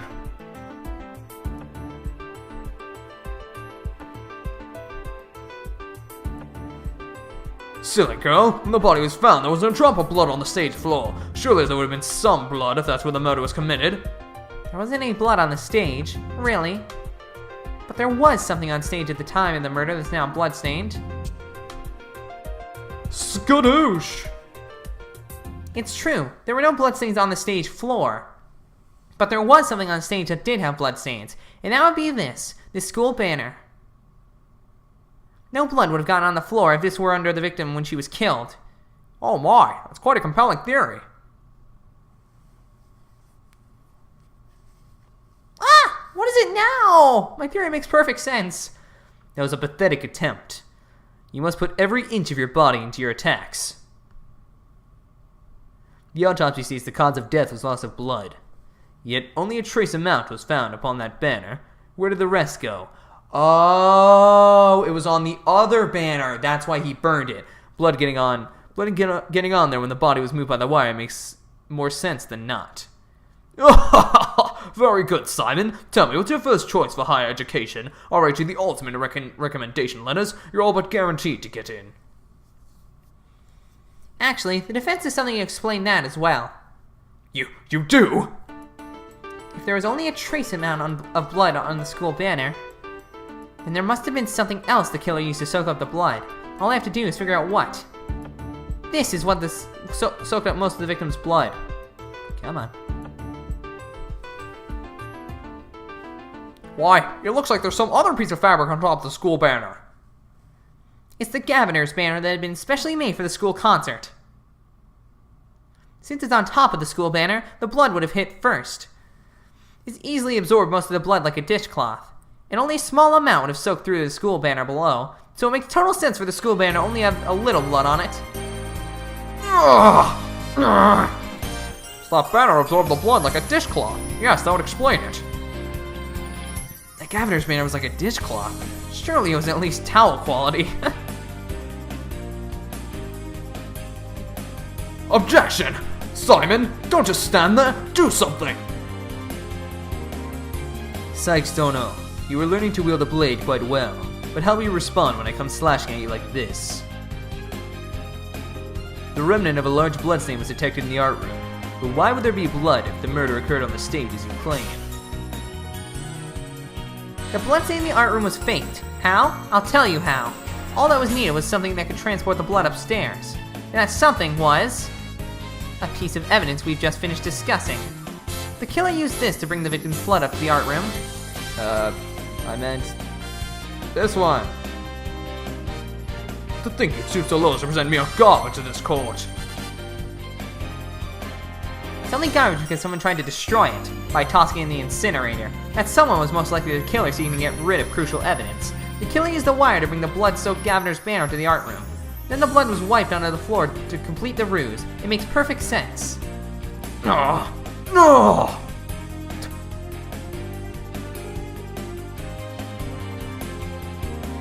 Order! Order! This is quite a development. To think the body never actually moved. Hold it right there. The body must have been moved. How else do you explain that loud crash you heard during the mock trial? It wasn't caused by the body crashing into the statues, then what was it? I hadn't thought of that. If that loud crash was the body hitting the statues, then what was it indeed? Not in the school banner shows that something was carried along the wire in it. So if that's true, I know what I have to find. Something that was in the art room before the murder and then on the stage after. The object that was sent down the wire and crashed in the statue was, I'm not even gonna say for this, Lady Justice. Oh, that statue! Yes, I believe it was this statue that broke the other two, not Professor Court's body. The unique statue you see on the right, that's the pure white Lady Justice from earlier. Professor Court accidentally broke it while she was polishing it the day before the mock trial, but she used her own unique artistic sense and techniques to repair it as you see here. Nobody would have guessed that it was originally Lady Justice. Perhaps you were onto something. But why, pray tell, would anyone move that scrap heap relic in such a tedious manner? Excellent question, Simon. Keep them coming. You know why, but the fact that you want to acknowledge it shows how twisted you are. Lady Justice moved during the mock trial. During that time, Professor Means was fabricating an alibi with his pre-recorded speech. If we consider the facts, then Lady Justice was moved in order to... point us to the body. Professor Means used his pre-recorded speech to fake an alibi during the mock trial. He wanted to make it look like he couldn't possibly have moved the body. Moving Lady Justice was his way of pointing us to the body and cementing his alibi. Ugh! That's quite a persuasive argument. For a while there, I thought you weren't taking the trial seriously. Well done. Objection! Really? Oh, gee, I wonder who it is. You should never underestimate me, Athena Sykes. Professor Means always means what he says and says what he means by all means. Fine then. Say it already. I'm waiting.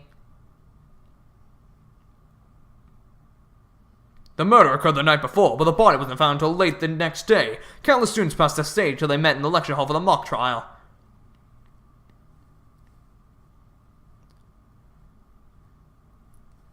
So answer me this. Why didn't anyone see the body that entire time? That can be explained by, If the victim was murdered on the stage and left there, the body would inevitably have been discovered. And of course, there was nowhere to hide a body upon that stage. This is not good, Athena. Our claim is this close to being beaten to a pulp. God, this is going on a long time. I know, but we've come so far. Consider yourself schooled. I couldn't possibly have killed anyone. I was thinking he's gonna throw that globe. I don't know why. The killer's none other than Juniper Woods. It always has been, and it always will be. Just wait a minute. Poor Juniper. She must seriously regret having asked you to defend her. And to add insult to injury, you nearly had Hugh convicted for murder. Surely, you haven't forgotten that little fiasco.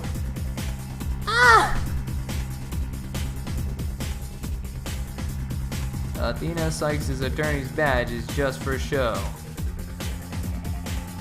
Not only did you fail to defend your client, you also raised false charges against our friend. You have no right to call yourself a lawyer. Ouch. Oof. Uh-oh. Why? Oh no, the screen is turning white. Why is this happening? Oh no. But if the trial proceeds in the same manner and ends in the same way as the mock trial, would you not lose everything you've worked so hard to gain? Well, I'll just have to make sure that doesn't happen then, won't I?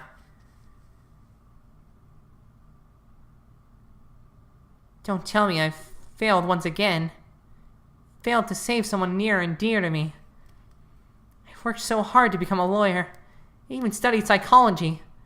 Has it all been for naught? Am I just doomed to relive that all over again? Uh-oh. Athena, what's wrong? Breathe in, breathe out. Breathe in. Relax, Athena, breathe. Oh, this is creepy. It's not working. Everything's going dark.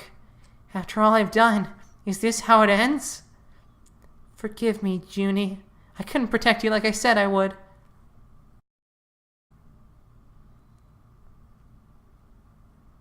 Objection! You leave Athena alone, man. She's the one who saved me. It was because of Athena that I could stop hiding and start living my life as a girl again. And she saved the friendship between Hugh, Juniper, and I. I think you're an awesome lawyer, Athena. One of the best. But I raised false charges against Hugh. And that's not all. I've done some seriously unforgivable things. Objection! Huh. What's the big deal? False charges are nothing to be scared of. And I'm not even mad at you. I should really be thanking you.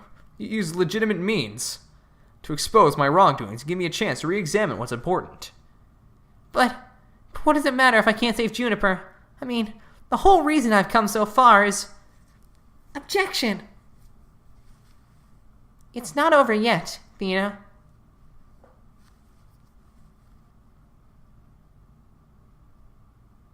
Even now, at this very moment, I still believe in you. Junie. I know you better than most people, Athena. And I know you never surrendered to the dark age of the law like the professor did. Thank you, Junie. But I feel like I can barely breathe. I don't know what to do. Stop your bleeding this instant.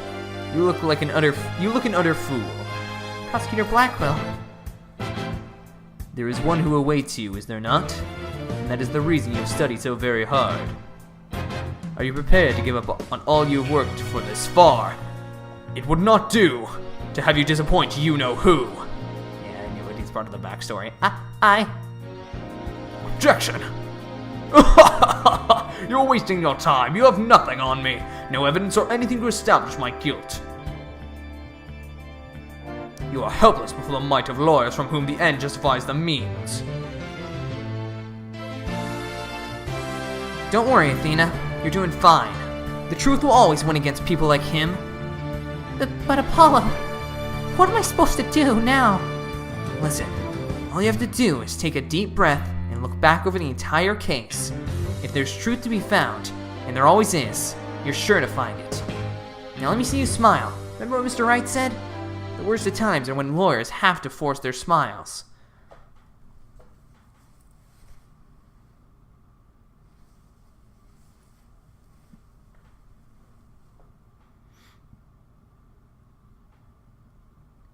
Thanks, everyone.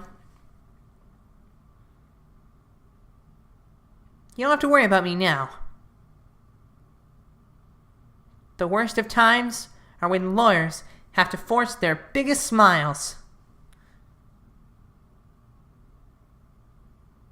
Athena Sykes is psyched and ready to rock. Prepare for your utter defeat. Oh, logic time. Professor Court wasn't killed in the art room. She was killed right where her body was found. We know that. We know it because there wasn't any time to move the body there from somewhere else. That means the body had to have been hidden somewhere on stage until it was found. Let's think along those lines and see where it takes us. First up, when did Prof Means remove the body from its hiding place? Well, let's see, what was he doing right before the body was discovered? He was using the span of time his fake alibi created to move the body where it would be easily spotted. Therefore, the only time prosecutor could have removed the body from the hiding place was during the mock trial. The body was moved during the mock trial. It was during the mock trial, specifically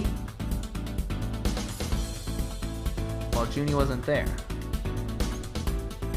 No, Junie returned to the honest. There's no way. Okay. That was another way. Okay, never mind. During the speech.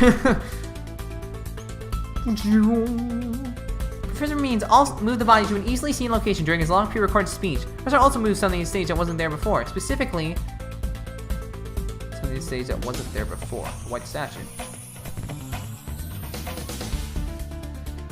During the mock trial, Professor Means wrapped the White Lady Justice in the school banner and sent it zipping down the stage with a crash, killing two birds with one stone. He drew attention to the body and made it look like the murder occurred in the art room.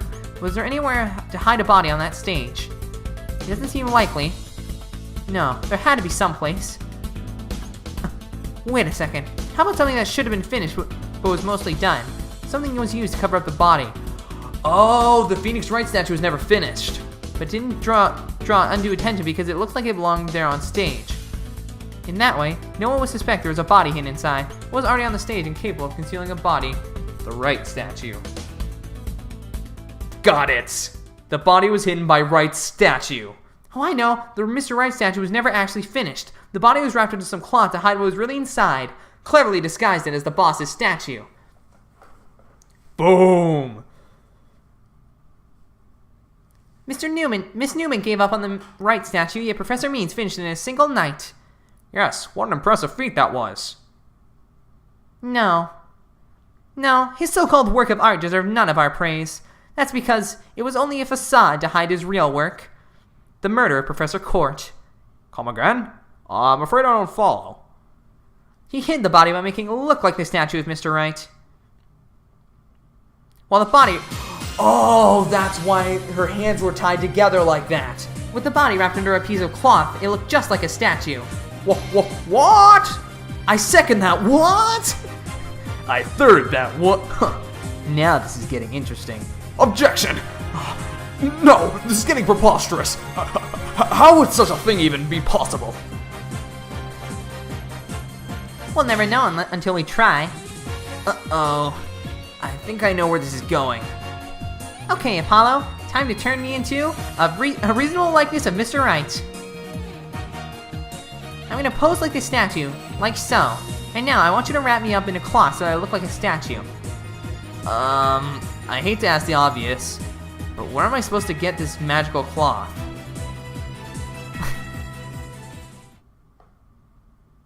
I'm afraid that isn't the right color, Mr. Justice. Well, given how sudden the request was, it's kind of the best I could do, Your Honor. What is it? Alright, I think that about does it.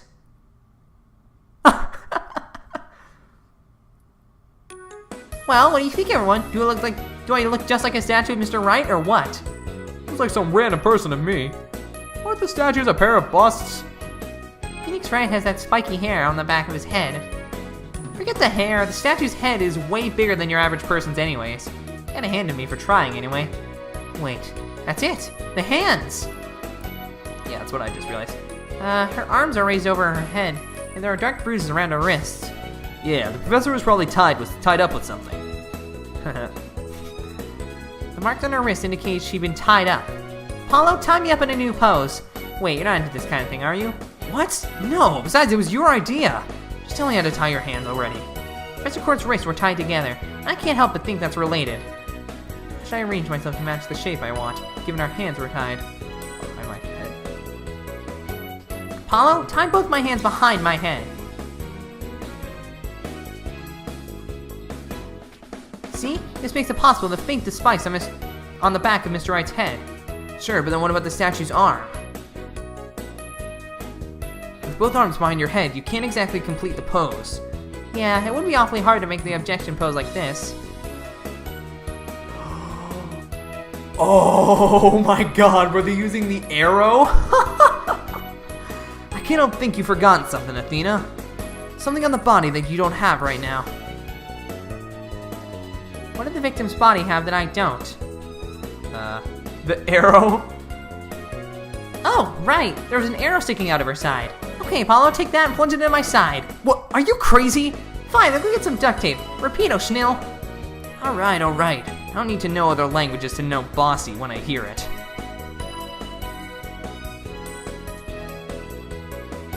The fatal arrow to the side. Spiky hair created from 2 hands. A masterpiece in the making. Now cover me with that cloth. But remember to make the arrow stand out, okay?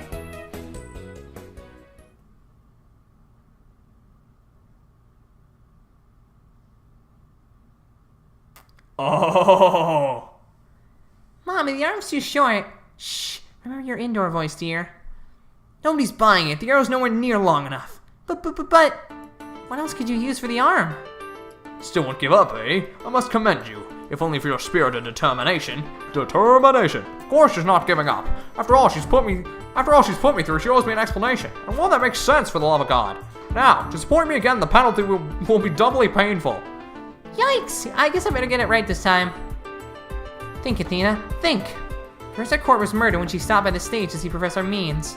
If it wasn't premeditated, he must have used something close at hand in his little ruse. Apollo, show me those stage setup photos again. Like that? Right now? Okay, hold on. Please, please, please. Please be in this photo. It just has to be. The arm of Mr. Wright's statue is really this right here. Oh god, I don't know. Got it! I know what he used for the arm of the statue of Mr. Wright. This is absurd! There was no such thing as in this photo. Don't play dumb with me, Professor. It's the staff you have right there. Staff? This is the spear of a great legal warrior. Whatever. Just hurry up and lend it to me.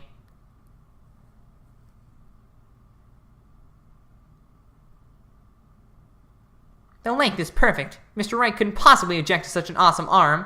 Okay, go for it, Apollo.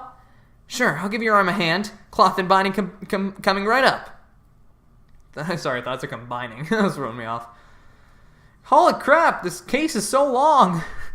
I'm 2 hours into this video.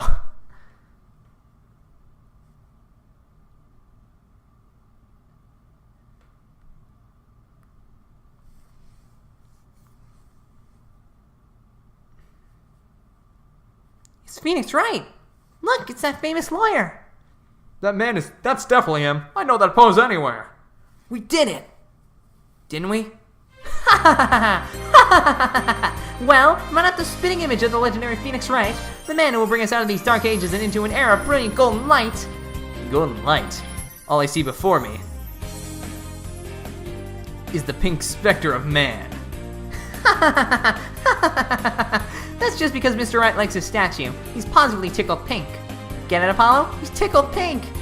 Ah, that joke deserves a pink slip. It seems the gallery is quite impressed with the defense's sharp thinking. And the witness? Bah. The resemblance is nothing more than a coincidence. Everyone fails except me. Not so fast there, Buster. Unfortunately for you, I can prove my theory to be more than mere coincidence. Prove that his spear was thrust into the victim. All I have to do is... This is spear what? We had assumed the victim's jagged wound would come from an arrow forcibly shoved in. But if the wound was from this spear instead, then we should be able to detect traces of the victim's blood on it. Your Honor, brief recess if you will, by any means possible. What if I get rid of my spear? Wait, what if I burn it?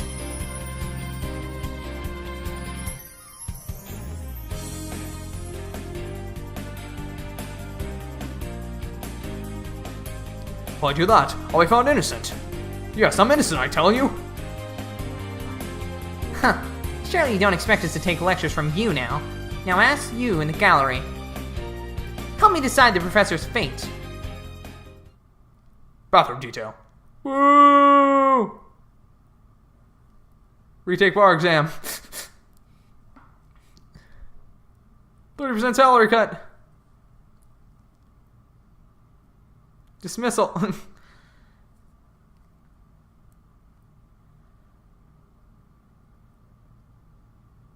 Oh, he's gonna write guilty, isn't he? And they're gonna be like, yeah.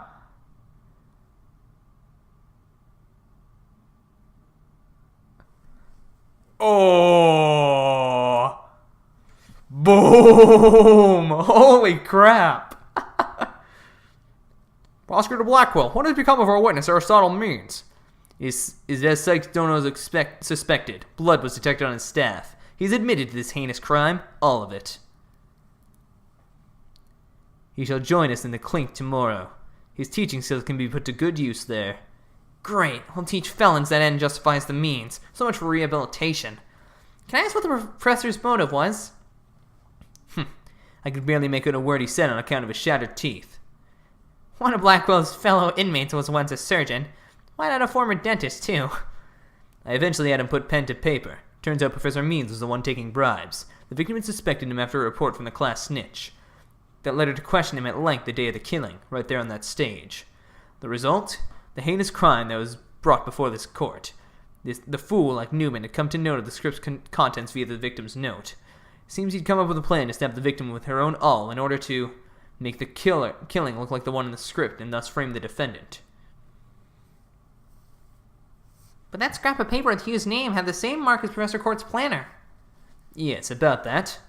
Those planners are bestowed upon all students graduating at the top of their class. Really? So then... Indeed. Once upon a time, Professor Means was also awarded the same notebook. The handwriting is being analyzed now, but like as not, the scrap belonged to him. This too is evidence of the bribery scheme that the victim had obtained. Know that Constance Court was clean, and that Aristotle Means took the bribes. To think a professor would murder a colleague, then try to pin it on a student. This is the dark age of the law, then we can only hope that a brighter future awaits. And the first step is to hand in my verdict for a promising young lady. This court finds the defendant, Juniper Woods, not guilty. Woo! We finally did it! Oh my god. Holy crap.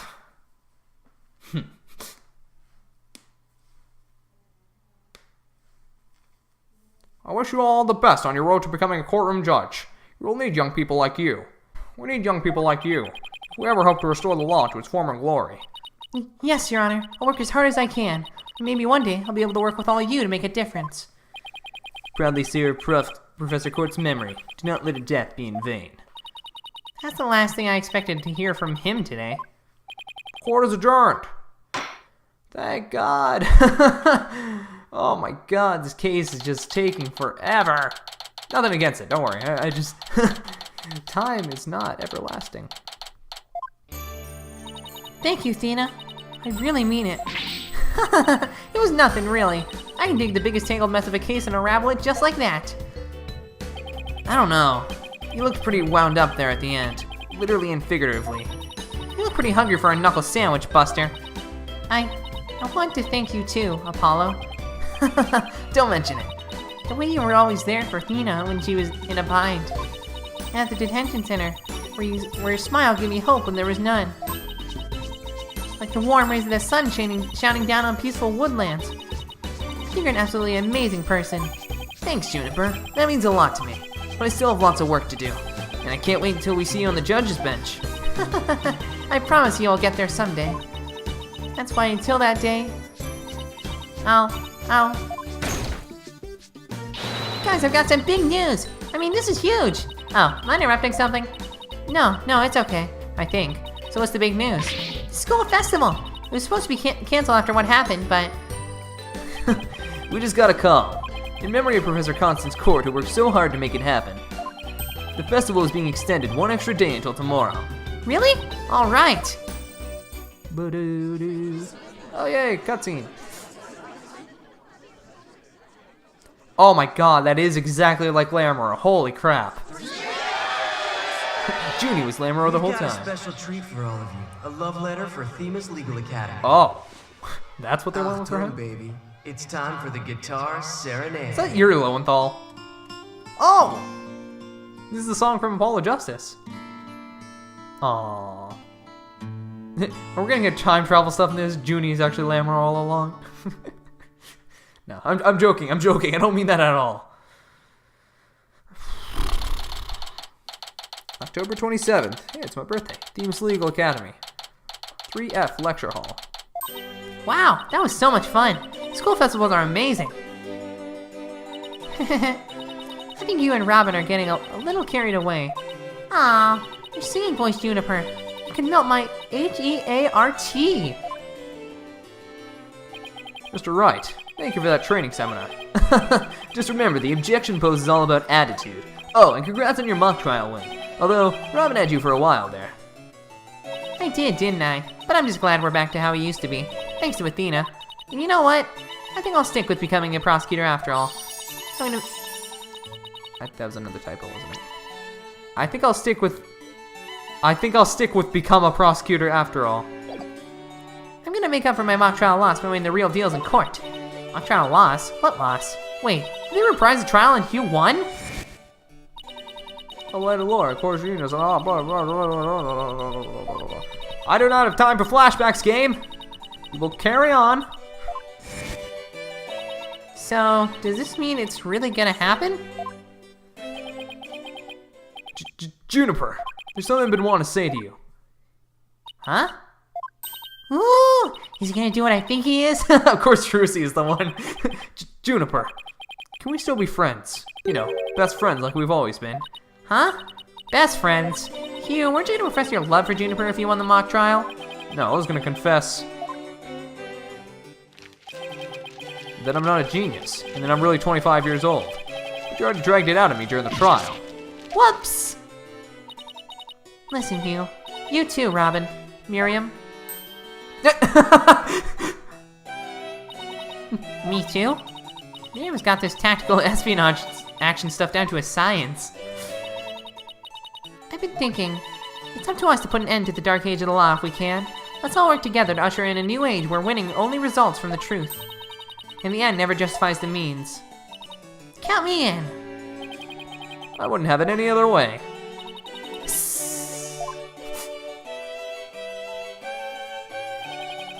Best friends forever, huh? No matter what anyone says, nothing beats true friendship. You bet! What about your BFF, Apollo? Aren't you a bit old to be using that word? But yeah, he's still the best friend a guy could have. Which reminds me, we're supposed to meet up and gossip about the new girl in the office. Hey, no talking about me behind my back. So what kind of guy is he anyway? Well, if I had to describe him in one word... No! And so, after some slight arm twisting, Apollo promised to bring me to meet his new friend. Unfortunately, that promise was never meant to be fulfilled. Oh no! For not long after, their friendship was mercilessly severed by fate. Oh no! And the bonds between us began to fray and unravel as well. Oh no! Sorry, but I'll be taking a leave of absence. Even now, those words continue to ring in my ears. The discord in our ever-cheerful Apollo's voice made him sound so cold and distant. Why, Apollo? Why? Why would you leave us all behind? I don't know. Oh, they ended there. Oh, you suck, game. End.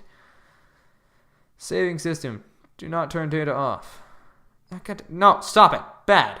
Alright, I'm going to end today's episode here for now, guys. That turned out to be really long. I'm sorry for this long episode. Thank you guys so much for watching. If you have enjoyed, please leave a like, comment, subscribe, button. So you're going to see more awesome game. We'll play it until the end as always, and I'll see you all next time. Peace out.